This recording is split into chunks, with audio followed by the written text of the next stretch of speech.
Hi, everyone, and welcome to episode 74 of the Medieval Podcast. I'm Danièle Sobalski, also known as the 5-Minute Medievalist. If you've talked to medievalists before, you've been in on some of their inside jokes and just sitting next to them at the pub talking amongst themselves, you've probably heard the name Margery Kempe come up.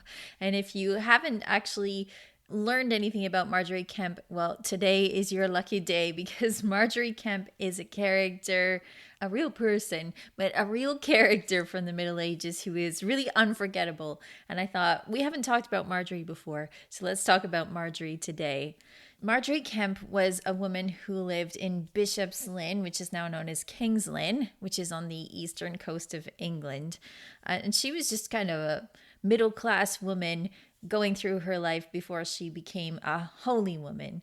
And we know what we know about Margery from her own book, which she just calls the Book of Margery Kempe, which is thought to be the first autobiography by a woman in the English language. So this is kind of a big deal, this book. She didn't actually write it herself because she wasn't literate. She dictated this to a scribe. Actually, it's kind of a comedy of errors how that went. We'll get to that in a second. But she dictated this book that explains her life, how she got to be sort of a holy person, and the revelations that she had. I came across the Book of Margery Kempe in my undergraduate classes, and I read it kind of at the same time as I read Julian of Norwich's book. And they're actually contemporaries, and they actually meet, which is kind of interesting. So let's talk about the Book of Margery Kempe. We're not going to dive into sort of an analysis. I'm just going to give you the rundown of her life because it's really super interesting and it gives us lots of details about what life was like in the late 14th century and early 15th century. So if you find it easier to position yourself in time with kings, it's the time of Henry IV and Henry V and the beginning of Henry VI's reign, but before things really kind of get amped up in the Wars of the Roses. So the preface to the Book of Margery Kempe is interesting in itself. It explains how the book came to be, which is a comedy of errors. So Margery, you'll notice she is kind of the queen of the humble brag. So it says in the preface that people were telling her for years she needed to write down the story of her life. For 20 years, she didn't do it until one day God told her, you need to tell everyone the story of your life. And so she got someone to write it down for her. It was a person who had come to England from Germany, and he wrote a lot of it, but not all of it. And then he wasn't able to continue. So Margery asked a priest to continue this book, writing this book for her. And the priest was like, oh, it's not even good English. It's not good German. I don't even know what it is. I can't possibly write this for you. And the priest has excuse after excuse for about 4 years. He's like, my eyesight's not good. I'm having trouble reading it, which they all think is kind of maybe devilish intervention. But eventually, Margery gives it to somebody else. He does a bad job of it as well. And the original priest is like, okay, fine, I'll do it. And miraculously, he can read it a lot better than he did before. So he writes this down. It's said to have been written, at least in the book itself, in 1436. So that kind of gives you a date to work with. So let's get to the story.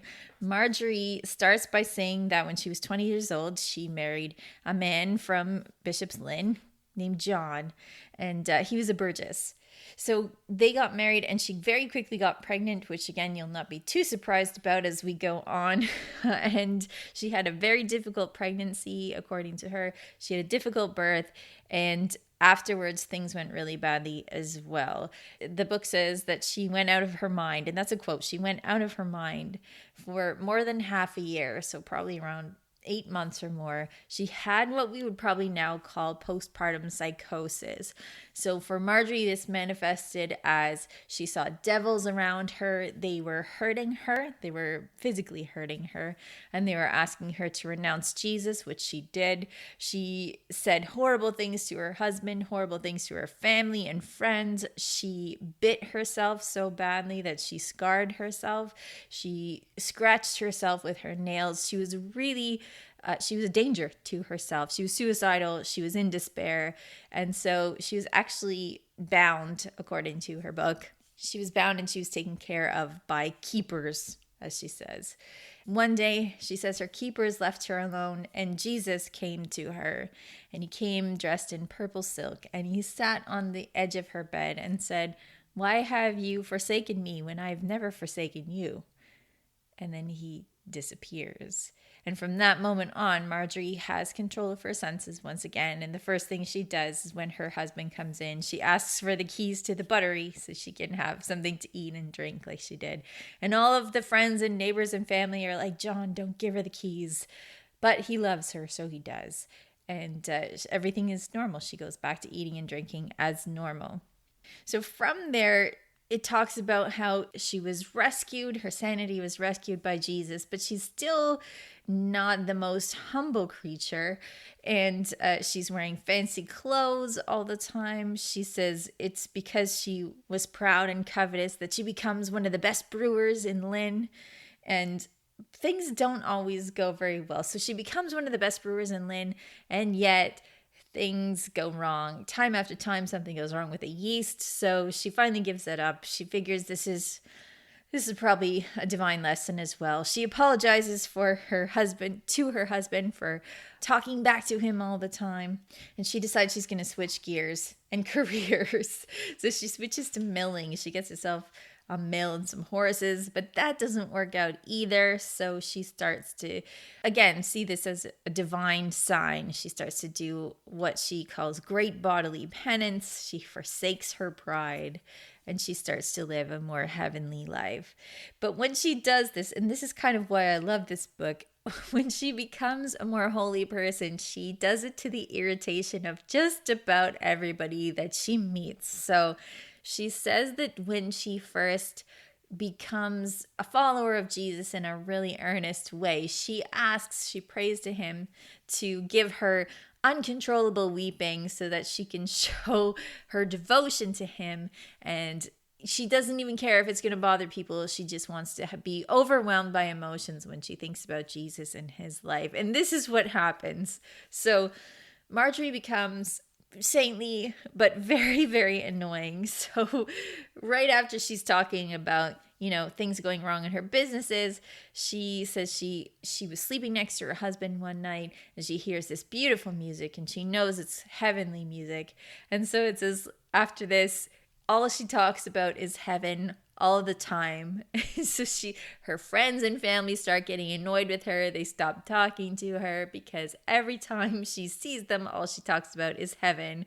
And there's a quote in here where what she says to people is, "It is full merry in heaven." So things are just wonderful there. People get really exasperated with her for all this. And they say to her, "Why are you talking about heaven? You haven't been there any more than we have." Which I think is just a beautiful example of what it must have been like trying to have dinner with Margery. So they're like, "Yep. You don't even know what you're talking about. Why are you talking to us about heaven?" Not everybody is really receptive to her. And this is when she starts in her story to talk about her journey to becoming a chaste wife. So she's married to John, but she doesn't want to be fully a wife. She doesn't want to sleep with him anymore. At this point, she says she doesn't want to sleep with him. She would rather drink or eat the muck from the channel than actually sleep with him anymore. She says to John that they are displeasing God by enjoying sex so much, and they should probably stop. They should probably be chaste. And John says, that's a good idea, but we don't need to stop yet. We'll stop when God wants it. So Margery's trying to get him to stop sleeping with her for 3 or 4 years. In this time, she's going to church. She's going to church 2 or 3 times a day. Sometimes she's going in the middle of the night and she's praying all day. People are getting annoyed with her because when she's in church, she's noisy. She's crying all the time and lamenting. People are making fun of her for this. But this isn't enough for her. She gets herself a hair shirt. It's not quite a hair shirt per se, in that it seems to have just been a piece of material that she puts under her dress, and she hides from her husband because she doesn't really want his disapproval either, I suppose. She says he never notices it, even though they sleep together every night. So I'm not sure if this is because she's still wearing it to bed at night, or he's not noticing the kind of itchy rash she's getting from wearing this hair shirt all the time. when she is going to church 2 or 3 times a day, people are making fun of her, calling her a hypocrite, saying you could stop crying if you wanted to. She's thinking back to a mysterious sin that she had in her childhood, or at least before she was married, it seems. This is something that she's been worried about for a long time, but we never actually get to find out what this sin was, so you can imagine. But maybe it has something to do with the next bit, which is, so she's going to church all the time. She's wearing this hair shirt or hair cloth, and she's feeling vainglorious. That is, she's feeling really proud of herself for being so spiritual and holy. And so God punishes her again, this time with super lusty thoughts. She's having super lusty thoughts all the time. And she says in this book, it wasn't even for her husband. Like, she can't even countenance the idea of sleeping with her husband. She'd rather drink the muck from the channel. But she's having these lusty thoughts about another man. One day the man says to her, Margery, it's time for you to sleep with me very soon. And if you don't sleep with me now, well, it's going to happen sooner or later. And you might not have a choice about it. So Margery goes home and she sleeps all night. Well, she lies there all night next to her husband and she thinks about it. And she actually really does want to get it on with this guy. So she goes to him the next day and says, okay, let's do it. And he says, no way. I would rather be cut into 1,000 pieces, cut into bite-sized pieces, really, than sleep with you. And Margery is feeling kind of humiliated, and she figures, well, this is divine punishment for how she's feeling. Maybe she shouldn't be vainglorious anymore. But because of this tribulation that she's having, she feels like she's been forsaken by God. And she's praying and she's praying. And the Friday before Christmas, it says that Jesus speaks to her and says, hey, listen, I'm with you. I haven't left you at all. I'm going to take care of you. Even though things are going to be difficult for you, you're going to be, and it says in the book, you're going to be gnawed on by the people of the world. So she's going to have a life of trials. She's just going to have to deal with it. But she should go to the local anchorite and do whatever he says. And she does this. The local anchorite says, Margery, you're blessed by God. You should do whatever he says. You are totally holy and in the right. And Margery, she says, as she's going on in the book, telling the story is kind of out of order, but I'm telling you kind of in the order that you find it in the book. She's having such deep conversations with Jesus here that one day she's praying and she's like, Jesus, what should I think about? And he sends her things to think about. Like, she thinks about the Holy Family. In this case, she's thinking about Mary and Saint Anne. When Mary is about to give birth and Margery is in there, she's weeping and she's thinking about this and she's like, I will go get the swaddling clothes for baby Jesus. Like, she's very, very much into these visions and weeping all the time.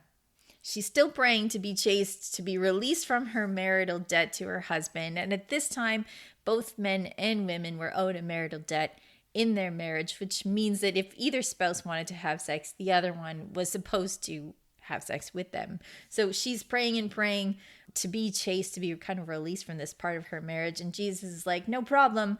One day I'm going to kill your husband. It'll be fine. So this is kind of like hanging over their marriage for a while. And she tells him and he knows it, but John still wants to get it on with Margery, and he does. One day Margery is praying to stop him from having sex with her, and John is not able to, and he's not able to for a while after that. And then comes the part that several medievalists I've talked to think this is their favorite part. And I think Ruth Mazo-Karras is one of these people who talks about this in the podcast that we did a while ago, where Margery is walking. It's Friday. It's a Midsummer's Eve. She's carrying a bottle of beer. John's carrying a cake. And John says to her, Margery, if a man with a sword came up and threatened to cut off my head unless I slept with you, what would you do? And Margery's like, why are you asking? We haven't even slept together in 8 weeks. And he's kind of like, well, Margery, what's your answer? And she's like, I would rather he cut off your head than sleep with you again. Which is like exactly what every man wants to hear. So he says, you're not a good wife. And then they walk a little bit further and he says, okay, listen, Margery, I'll make you a deal. I won't sleep with you anymore if you will still sleep in the same bed with me, if you'll pay off all my debts before you go on pilgrimage to Jerusalem, and if you still eat with me on Fridays, You have to eat and drink with me on Friday nights. Now, Margery is fasting at this point on Fridays. She's not eating with him. So I think that, if it's my opinion, and hey, it's my podcast, right? I think that John is trying to set up some pretty high expectations so that she will say, no, I can't do that. But she prays on it, and Jesus said, listen, it's fine. You can eat with him if you want. So she agrees, and from then on, she gets to live chastely, which is exactly what she wants. So Margery is finally allowed to be chaste in her marriage, which is something that she's wanted literally for years. And so she starts to travel around and speak to holy people and ask them questions about these visions that she's having of Jesus and of the Holy Family, and ask the holy people if what she's seeing is sent by God or sent by the devil. And basically, is she legitimately a mystic? So she goes and she speaks to lots of different people. One of the people that she stops and talks to is Julian of Norwich. And I think this is just kind of really interesting when you have moments where people who are living very different lives and they meet and kind of their paths cross, which is, I think it's really interesting because it's so rare when you have just so few documents that exist from this time period, to have two people that have books that are similar and different in lots of different ways, having them actually intersect in life, I think is super interesting. So Margery does actually visit Julian. She stands outside of her cell and asks Julian, is this real? Are the things that I'm seeing real? And the way it's written in the book, it sounds like Julian kind of gives her a ringing endorsement. But I think kind of reading it closely, it sounds like Julian's a little bit non-committal to me, which I think is fair because Margery is showing up and talking about herself and her visions and all her weeping and stuff. And Julian answers in a way that is very Julian if you've read her stuff. Julian is very much about God's love, and that's really what it all comes down to for her. It's very, very simple. It's all about love. So Julian says to Margery, you should listen to what God says to you. It's great that he's speaking to you, and you'll know that it's God that's speaking to you, or the Holy Spirit, if he's asking you to do stuff that's charitable, because the Holy Spirit is charity. So the Holy Spirit is love. And if it's directing you to do something that is against that, then you know not to listen to it. She also says, because Margery is telling Julian, everybody hates my weeping. They are making fun of me. They're being mean to me. And Julian says, I will pray for you that you have perseverance and that you're patient. So Julian is one of the people that Margery speaks to find out more about herself, whether she's legitimate, whether the things that she's hearing are true. I do make fun of Margery a little bit because I think, it would be very difficult to live in a house or a town with her. You just want to go to church every Sunday and there's this woman who's just wailing so loudly you can't hear the priest. But I do think that Margery is genuine in a lot of ways, even if she does have trouble with being glory. So Margery has all sorts of different stories going around talking to holy people. One of my favorites is early on, she talks to a bunch of monks in a monastery, and one monk's like, if you are true, then tell me what my sins are and if I'll be forgiven. And so Margery prays on this and she weeps on it, and she says to the monk, your sins are lechery and despair and doubt. And the monk says, is it lechery with single women or with wives? And Margery says, it's with wives. And the monk's like, okay, you got me. Am I going to be forgiven for this? And Margery says, of course you'll be forgiven for this. She goes to Canterbury and she weeps so long and so loudly that her husband sneaks out, pretending he doesn't know her. This is not a great thing for him to do, because when she comes out, the townspeople call her a lollard, so they call her a heretic. And they threaten her with burning. They don't actually mean it. I think this is just people getting their knickers in a twist outside of the church. But she's saved by being brought home by two young gentlemen who are nice and they treat her well. But things don't always go well for her. She, at one point, actually is arrested. She's minding her own business after weeping all day in the church, and she's back in the place where she's staying. She gets stopped by the mayor. The mayor comes in and takes her stuff and basically says, well, he calls her a strumpet. He calls her a false strumpet and a lollard. So again, calling her a heretic. And he wants to send her to jail. So he gets the jailer involved, and the jailer says, well, I don't have anywhere for her to stay that's not just full of men. So the place where they'd be holding prisoners. It's full of men, and he doesn't think this is right. So instead, the jailer takes her home to his house, and he treats her very well. He locks her in a bedroom during the night, but he lets her go to church, and he feeds her well and stuff. And this is the closest that Margery gets to really being in trouble. The mayor of Leicester puts the two companions she has, the two pilgrims that are traveling with her, in jail with men this time. And there's such a big storm that people of the town think maybe this was a problem. So the mayor takes them out, questions them, figures they're not a threat. He takes Margery out and gets her questioned by some clerics in the town. And they say, she seems legit, or at least we don't really want to mess with this. So the mayor finally says what seems to be his actual problem with Margery, which is, why are you going about dressed like a nun? You should be home with your husband. You are setting a bad example for the wives of this town, and you're going to make all our wives follow you. So Margery she deals with that. She confesses to the priests and the abbot, the local abbot. She tells them she was asked to do this. She was legitimized. She was allowed to go around in white, and that's why she's wearing it. And the mayor of Leicester, who doesn't want to lose face, says, okay, fine. If you can get a letter from the bishop, I will just let this go. So she does. She gets a letter from the bishop, and she's let off, and she's all right. But that was a pretty close call for her. She was in danger, but she comes from a good family. Her dad was a high-up person in Lynn. Her husband was well-known in Lynn, too, so that probably had something to do with it. That, and you really don't want to mess with people who might be holy and might not. She does go on pilgrimage to Jerusalem. You'll remember that her husband wanted her to pay his debts before she went to Jerusalem. This is one of my favorite parts of the book as well, because she's going to Jerusalem. And I don't know if you've ever traveled with somebody who's annoying, but it's difficult. It's difficult. So she's traveling with these companions, a company of people. They're all going to Jerusalem, and she annoys them so much that they can't take it anymore. She's talking about God even at the dinner table, and they just can't stand it. So they threaten to leave her behind. Somebody who's nice allows her to come with them, so they kind of relent a little bit. But they threaten to make her servant abandon her as well.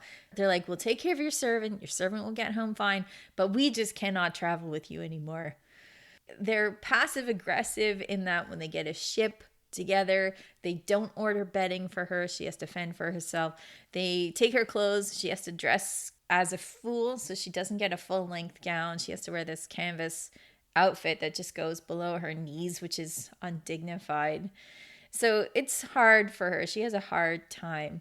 But, I mean, she's still on with the weeping all the time. She's on the road to Jerusalem, and she almost falls off her donkey when she sees it because she's crying so hard. So, it's one of these moments where you really see the humanity of both sides, or at least I do. Margery, she's just genuinely feeling it. But at the same time, you can't really blame her traveling companions for wanting to toss her overboard. Eventually, Margery hasn't been living with her husband for a long time. I mean, they're not living together as man and wife anyway. I guess he's kind of released her from the idea that she's supposed to sleep in the same bed with him. But one day, John falls down the stairs. And again, it kind of shows you how many small details there are in this book that are really interesting, that tell you a little bit about life in the Middle Ages. It's noteworthy that he falls down the stairs barefoot and bare-legged. So I don't really know if this is because, he should have been wearing shoes, so maybe he'd have more grip on the stairs, or maybe his fall is just that much more undignified, because when John falls down the stairs, he hits his head. It's a really bad injury. And the neighbors think if Margery had been there, maybe this wouldn't have happened. Another note that I think is interesting is the neighbors know that he's fallen down the stairs because they hear it, which kind of gives you an idea of a small thing like how close together the houses were in Lynn at the time.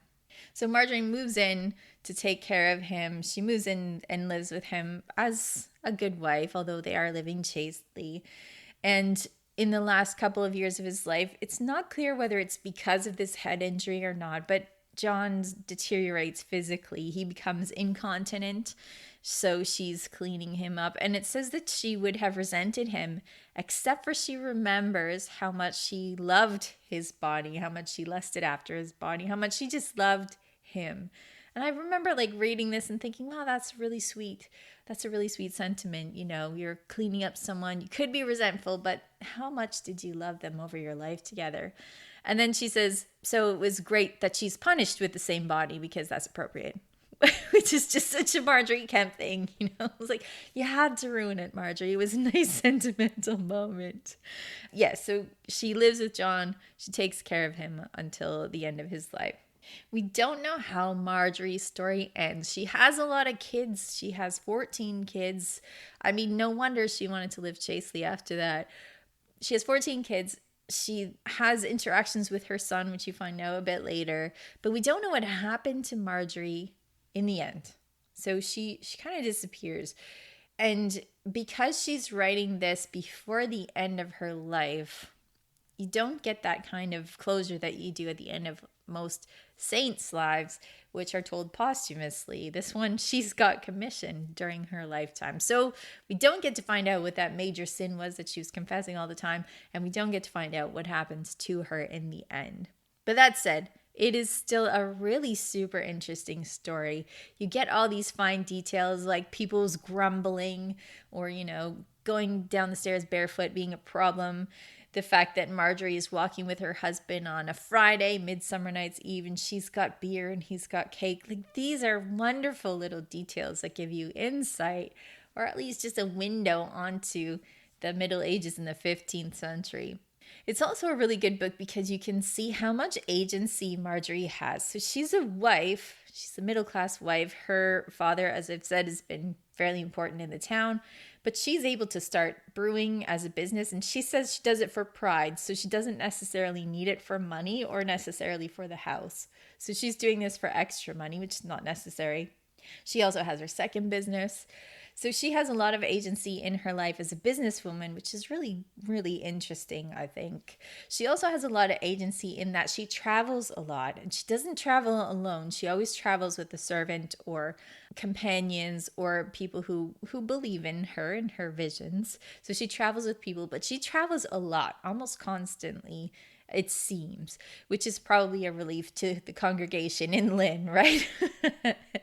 It's really interesting too that she has the agency to ask for audiences with all these holy people. So she speaks to the Archbishop of Canterbury. She ends up speaking to abbots all over the place. She speaks to a papal legate. She spends a lot of time in Venice. She goes to Jerusalem and speaks to holy people there. She gets to speak to Julian, who I don't think would turn her away. But again, all of these people, she has the agency, she has the guts to go and actually speak to them. And she has the guts to have people write her story for her.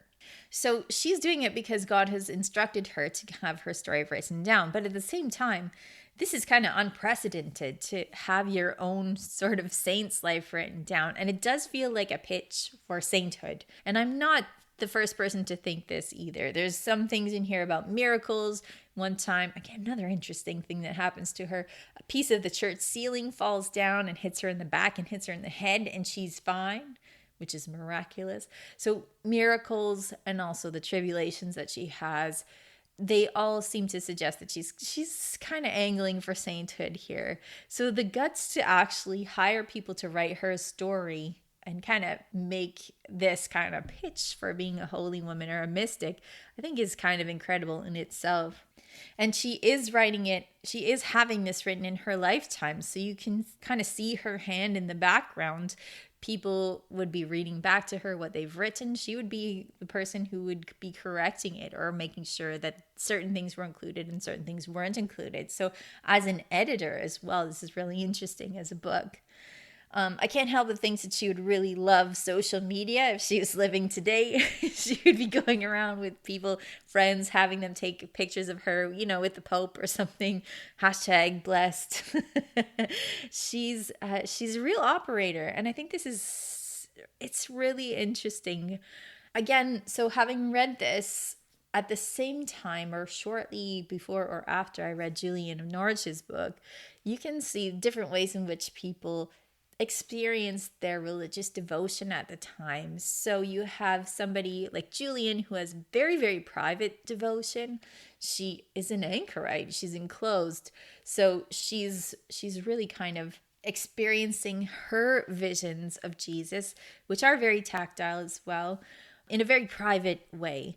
And then you have Margery, whose experience of devotion is very, very public. She is always out there talking to people about herself. She's always out there weeping in the middle of the church. It's almost performative, her devotion. And it's very, very different how they're experiencing it.